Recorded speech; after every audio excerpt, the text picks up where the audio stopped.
Welcome to the Recipe for Results. This is your podcast extra for certification in the hotel, restaurant, and bar industry. Brought to you by HRB Universal.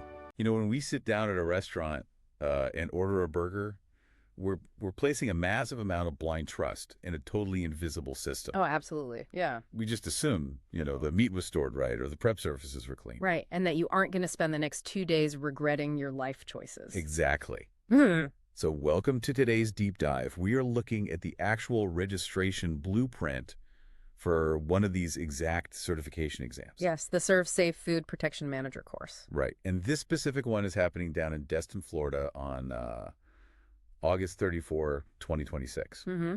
And our mission today is to figure out why this credential is the absolute backbone of the restaurant industry. It really is. I mean, it feels a bit like magic when you get your food, but the reality is just heavily regulated. Right. So what's driving all this? Well, it's actually the FDA food code, Yeah. specifically Section 2102.12. Okay. Yeah, it mandates that the person in charge has to be a certified food protection manager. Wait, so this isn't just like a bonus star for their Yelp page or something? No, not at all.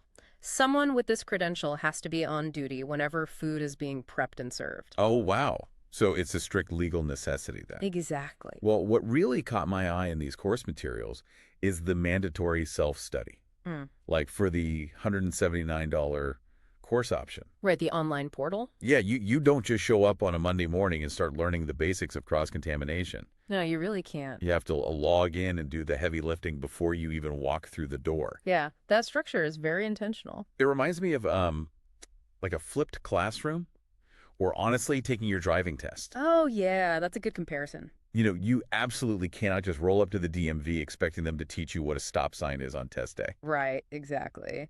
And this program is accredited by the American National Standards Institute, or ANSI. Okay. And they're the same body that sets strict safety standards for, things like construction equipment and medical devices. Oh, wow. So it's serious. Very.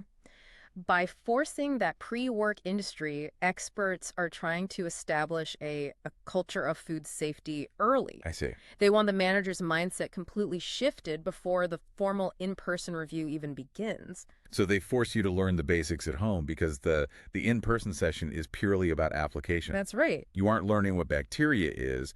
You're learning how to manage a kitchen during a lunch rush without, poisoning anyone. Exactly. Which explains why the live session is actually surprisingly short. Looking at the schedule for August 34, it's 8:30 a.m. check-in, then just a fast-paced 4-hour lecture, an hour for lunch, and then a strict exam window from 2 to 4 p.m. Yeah, it's a very high-level review of the most critical risks. And they even keep the final location a secret until registration closes, right? Like just to ensure proper social distancing. Yes, they do. And they explicitly state that not all topics are covered in that 4-hour block. Right. Which is why the self-study is just completely non-negotiable. But wait 4 hours. I mean, if I cram for a history test in 4 hours, I forget the dates by Tuesday. Sure, yeah. So how is a half-day review genuinely enough time to ensure this manager won't make a mistake that gets people sick? Well, it wouldn't be if this were an introductory class. Okay. But the program assumes you are already a working professional. The curriculum was developed with direct input from people facing these challenges daily. I see. So those 4 hours aren't for initial learning. They're for aligning a manager's existing practical kitchen knowledge with a very strict regulatory framework. Ah, okay. That actually makes sense of another detail I noticed. What's that? You can just buy a $129 exam-only ticket. Right. Yes, you can.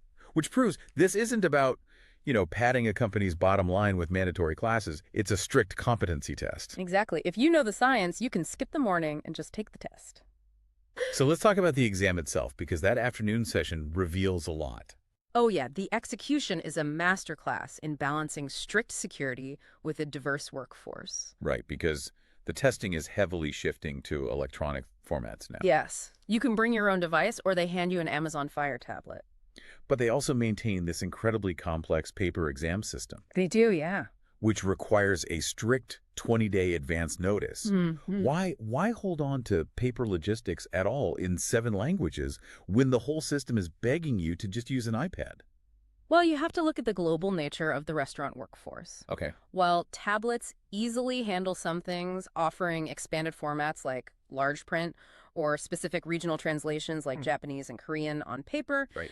It ensures that technology or language barriers don't prevent a capable, experienced leader from getting certified. Oh, that makes a lot of sense. Yeah, the 20-day buffer is just the logistical compromise to protect their administrative overhead. Well, whether you're managing a bustling kitchen yourself or just, enjoying a quiet dinner out.